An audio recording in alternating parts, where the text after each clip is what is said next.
성령이 임하시면 가장 큰 은혜가 뭐냐면 하나님이 믿어지는 거예요. 다른 거 다 받아도요. 하나님이 예수님이 믿어지지 않으면 그 성령 안 받은 거예요. 예수 십자가의 보혈이 2000년 전에 돌아가신 그 예수님의 십자가의 사건과 부활의 사건이 누구를 위하여?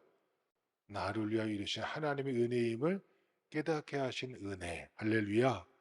이게 성령 받은 증거예요. 그때 성령 받은 증거가 여러 가지 모양으로 나타나죠.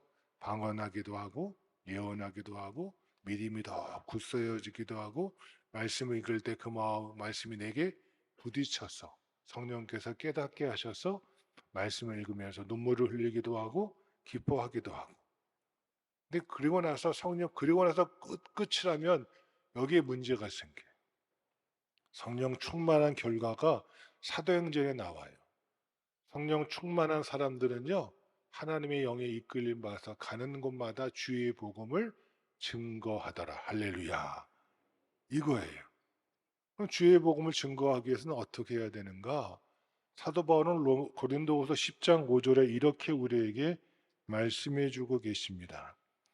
하나님을 아는 것을 대적하여 높아진 것을 다 무너뜨리고, 하나님을 아는 것을 대적하는 높아진 모든 것, 그러니까 하나님을 만나기 전에는 내 생각이 최고였어요. 내 결정이 우선이었어요. 내 감정이 상하면 안 됐어요. 그렇죠? 여러분은 안 그러셨나 봐요. 그랬다니까요. 하나님을 만나기 전에 주의 영이 내게 임하시기 전에는 내 생각이 절대적이고 내 고집대로 살았고 내 경험대로 살았고 내 판단과 헤아림이 다 높아졌다니까요. 근데 하나님의 영이 내게 임하시면 그 모든 것들을 다 무너뜨려요. 이게 아니구나. 내 생각이 전부가 아니구나. 내 고집대로 살면 안 되겠구나. 내 감정이 이것이 우선되면 안 되겠구나. 그걸 아는 거예요. 그래서 따라합시다. 모든 생각을 사로잡아 그리스도에게 복종하게 하니라. 성령 충만한 사람은요, 거기까지 가는 거예요. 내 생각을 다 사로잡아서 하나님께 복종하는 거예요. 하나님, 저는 이게 좋았어요. 이렇게 사는 게 너무너무 좋았어요. 이게 내 쾌락인지 알았어요. 그런데 이 하나님을 만나고 보니 이게 잘못된 거였네요. 그래서 하나님의 생각에 뭐 하는 거예요? 내 생각을 복종시키는 거예요. 이게 바로 뭐예요? 성령 충만한 사람들의 모습이에요. 아무리 뭐 예언하고 통변하고 뭐 다 해도요. 자기 멋대로 살아가면 그 성령 충만한 거 아니에요. 하나님 영광 가려버려요. 그 모습 속에 내 모든 생각을 사로잡아 누구께? 하나님께 복종할 때 그것이 더 아름다워지고 존귀해지는 거예요. 우리 평가의 모든 성도들이 하나님의 말씀에 순복하는 자 되어지기를 주님의 이름으로 축원합니다. 한번 따라합시다. 말씀하시는 자의 소리. 오늘 2절 하반절에 내가 그 말씀하시는 자의 소리를 들으니라는 말씀이 있어요. 신앙은요, 하나님의 소리를 듣는 데부터 시작이 되어져요. 내게 말씀하시는 하나님의 소리를 들어야 돼요. 그 소리가 무엇인지 알아야 돼요. 근데 성경을 읽을 때 누구의 소리를 듣는 거예요? 하나님의 말씀의 소리를 내가 들어야 돼요. 그래서 성경을 읽는 거예요. 하나님 내게 뭐라고 말씀하시는가. 그걸 들어야지만 그 말씀에 내가 순복할 수 있어요. 근데 말씀을 읽지도 않고 듣지도 않으면서 내 마음대로 살아간다? 그건 성령 하나님과 전혀 상관없는 자기 삶을 살아가는 거예요. 그건 종교 생활하는 거지 믿음 생활하는 거 아니에요. 신앙생활은 여기서 하는 거 아니에요. 여기선 하나님의 말씀을 듣고 기도함으로 응답받고 성도 간의 교제에서 주의를 감당함으로 끝나면 안 돼요. 여러분 어디에서? 여러분 삶의 자리에서, 여러분 가정에서, 여러분 삶의 터전에서, 여러분의 지인들과 가족들 사이에서 그 속에서 하나님의 빛과 소금으로 살아감으로 하나님의 소리를 대언하는 자가 우리 평강의 모든 성도 성령 충만한 자이기를 주님의 이름으로 축원합니다. 설교자가 본문을 읽은 다음에 이렇게 하나님 말씀 쭉 읽은 다음에 자기가 하고 싶은 소리만 할 뿐 설교를 마칠 때까지 본문의 말씀은 이런 반구도 언급하지 않고 끝내는 경우를 더러 본 일이 있습니다. 그렇죠? 저도 그런 경우가 있어요. 저분은 설교를 한다고 하시는데 성경을 읽었는데 성경에 대한 말씀은 한마디도 안 해요. 그저 자기 말만 쭉 열거하다가 기도합시다 끝내요. 근데 저도 뭔가 좀 이상하더라고요. 차라리 설교라는 말을 아니야만 못한다고 생각해 볼 때가 더러 있습니다. 그쯤 되면 성경 말씀은 하나님의 하나의 액세서리가 될 뿐입니다. 설교자는 설교 본문을 통해서 먼저 하나님의 말씀을 들어야 할 것입니다. 그때 비로소 하나님의 말씀을 정확하게 선포하고 증거할 수가 있는 것입니다. 오늘의 교회는 교회만을 위해서 존재할 때 문제가 생깁니다. 교회는 하나님의 말씀을 통하여 세상 속에서 일어나는 사건과 사회의 관계성을 다루면서 그 사건 속에서 하나님의 말씀과 뜻을 헤아려 방향을 제시하는 자의 소리를 듣고 전달할 수 있어야 하는 것이 교회의 사명입니다. 이것이 하나님의 뜻입니다.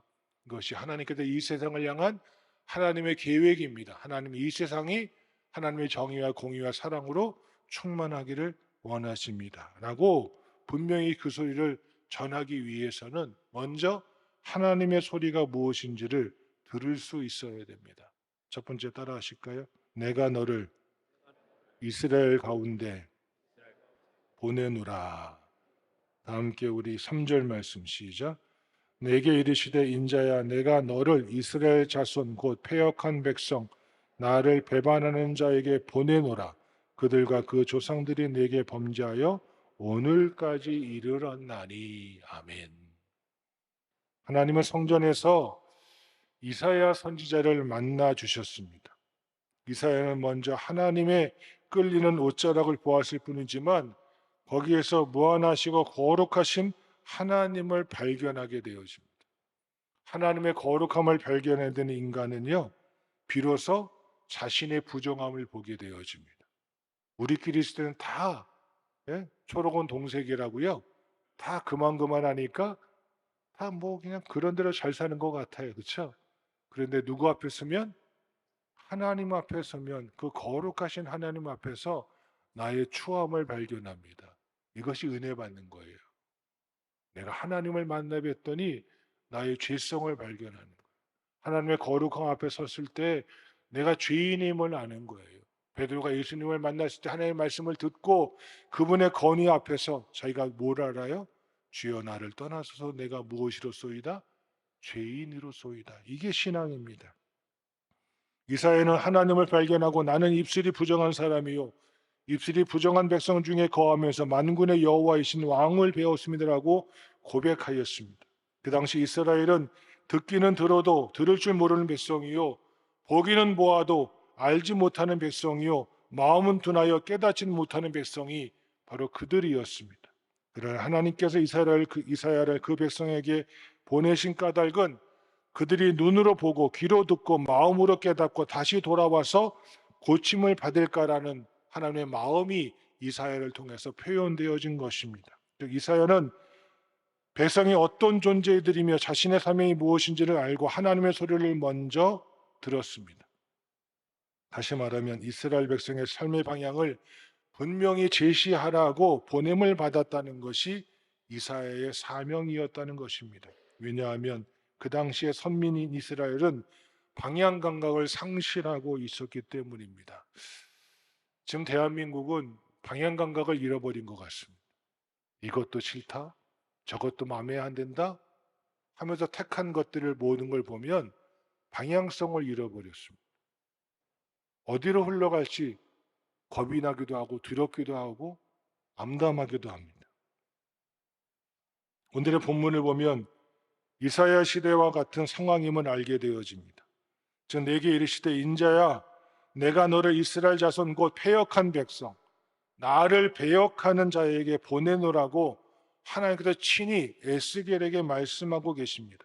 다시 말하면 삶의 방향도 목적도 의미도 잃어버리고 패역을 일삼는 백성들에게 바로 에스겔은 보냄을 받았습니다. 그들에게 방향을 분명히 제시해 주라고 보내심을 받았다는 것입니다.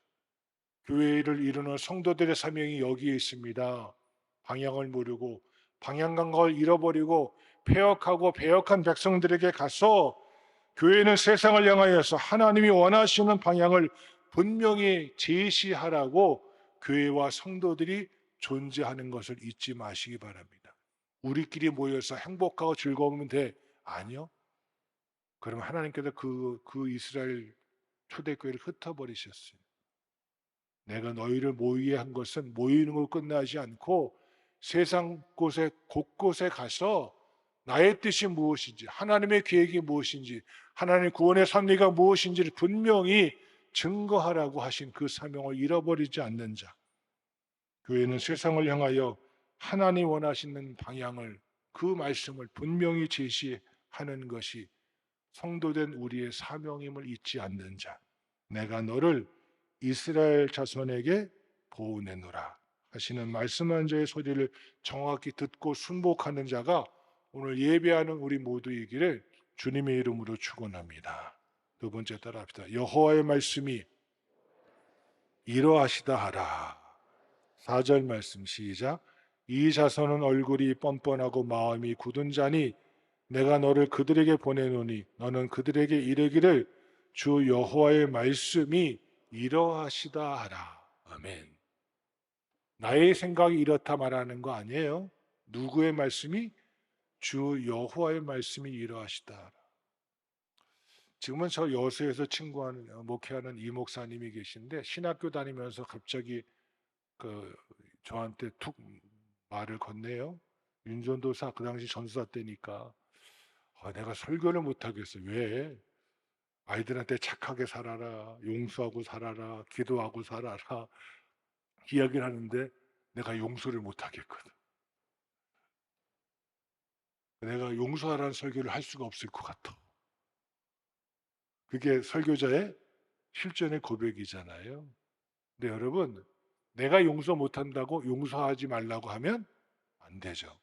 왜? 용서하라는 것이 누구의 뜻이니까? 하나님의 뜻이니까. 설교는요, 내가 그렇게 못 산다고 그걸 안전하면 안 돼요.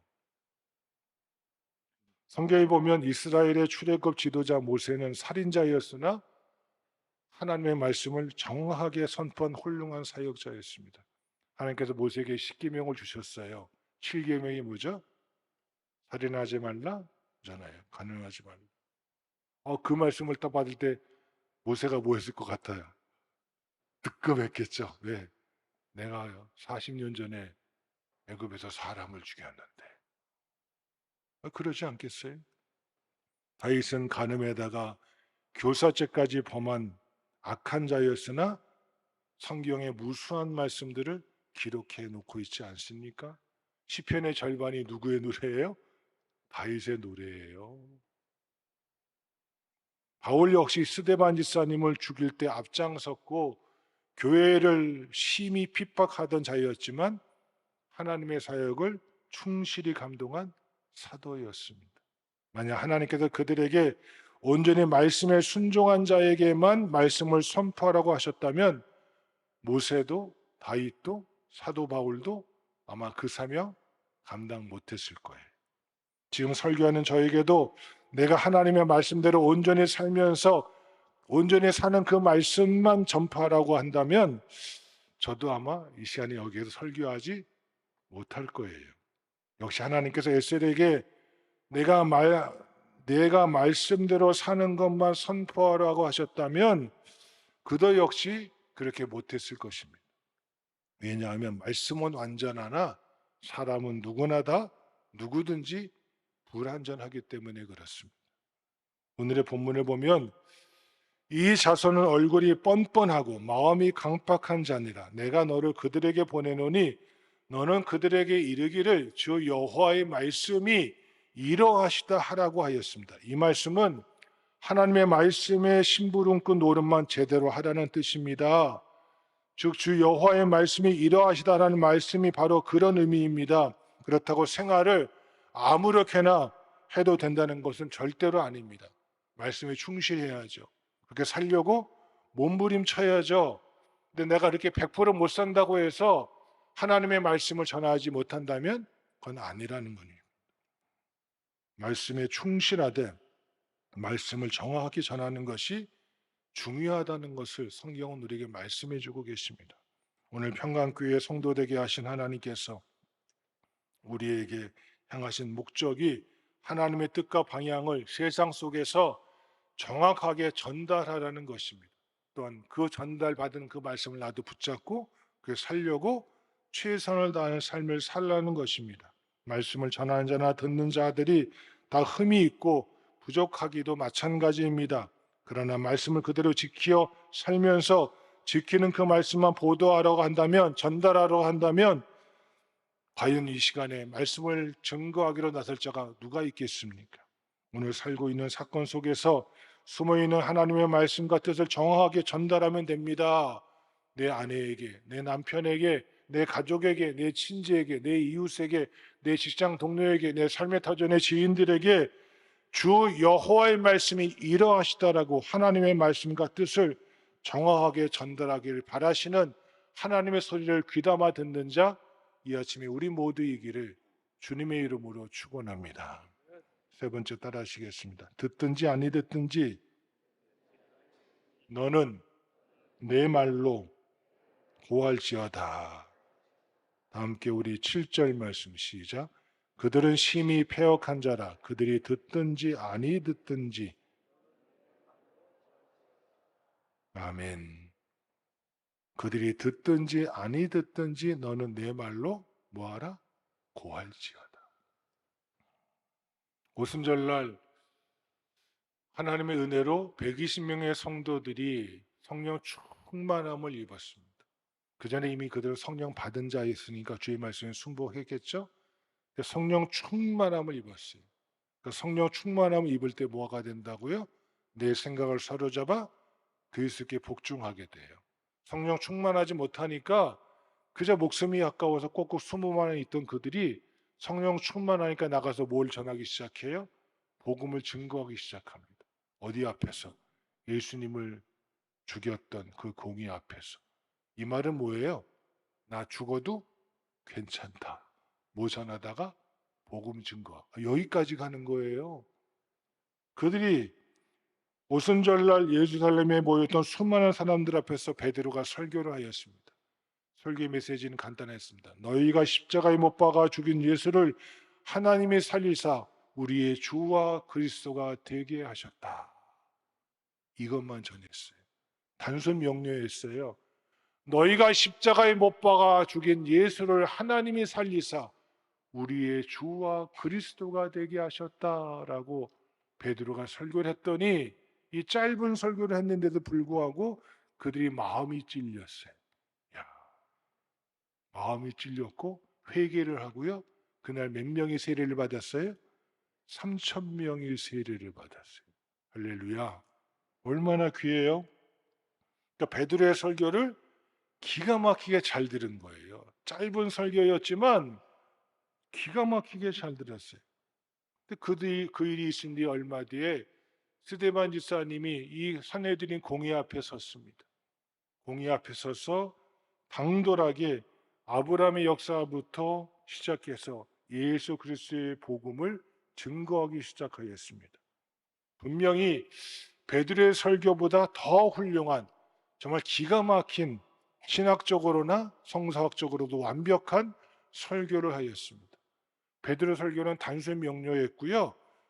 스데반 집사의 설교는 너무나도 읽어봐도 기가 막히고 어떻게 이런 설교를 할 수 있을지 정도로 정말 아름다운 설교를 하셨어요. 근데 반응은 전혀 달랐습니다. 말씀을 듣던 백성들이 큰 소리를 지르며 귀를 막고 일심으로 달려들어 스데반 지사님을 돌로 쳐 죽였습니다.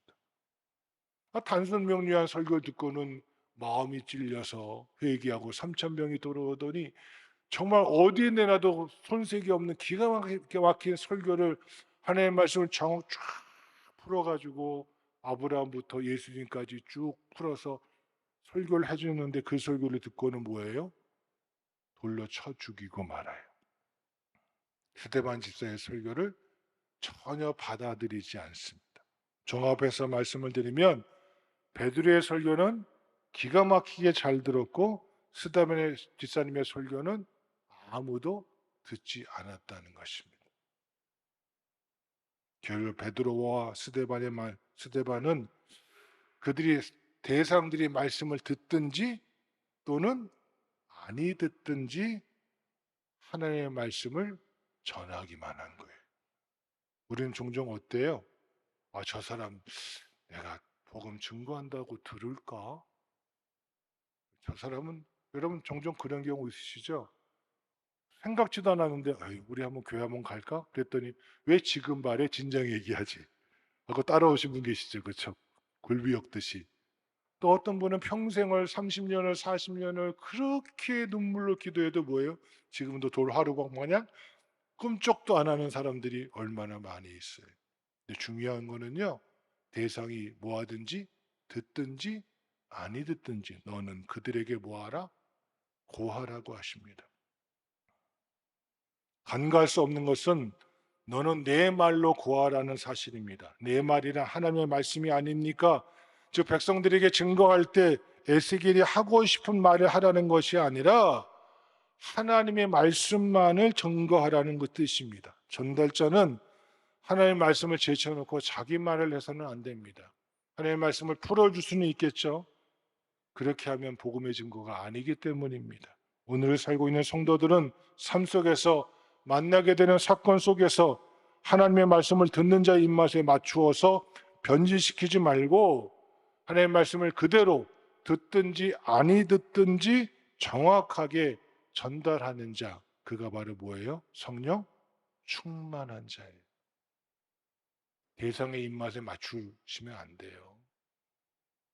하나님의 말씀을 변질시키지 마십시오. 하나님의 말씀은 이것입니다. 분명히 전해 주어야 돼요. 오늘 말씀하시는 하나님의 소리에 귀를 기울이고 이 말씀대로 너희가 너를 이스라엘 자손에게 보내노라.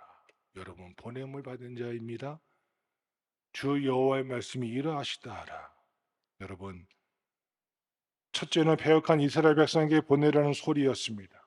자기들의 입맛에 맞는 소리만 들으려고 하는 사람들에게 등불이 되고 길잡이가 되라고 하시는 하나님의 음성이었습니다. 둘째는 여호와의 말씀이 이러하시다 하라는 소리였습니다. 사람의 소리가 아니라 여호와의 말씀이 이것이라고 정확하게 하나님의 말씀만을 증거하는 자가 하나님의 영에 충만한 자입니다. 셋째로 듣든지 아니 듣든지 너는 내 말로 고하라는 소리였습니다. 선포하는 일은 우리가 할 일이요 결과는 누가 맺으십니다? 하나님이 맺으십니다. 결과까지 내가 고민하지 마십시오. 내가 해야 할 일은 뭐까지만 하는 거예요? 증거까지 하는 거예요. 그리고 맺게 하시고 열매 맺게 하시는 분 누구세요? 하나님이세요. 오늘 말씀하시는 소리, 이 세 가지 소리에 귀 기울이시기 바랍니다. 내가 너를 보내노라. 너는 내 말만 이러다 이렇게 증거하라. 그들이 듣든지 아니 듣든지 너는 고하라는 하나님의 소리에 순복하며 내 모든 생각을 사로잡아 하나님께 복종하는 자, 오늘 성령 충만한 하나님의 백성들 우리 모두이기를 주님의 이름으로 축원합니다.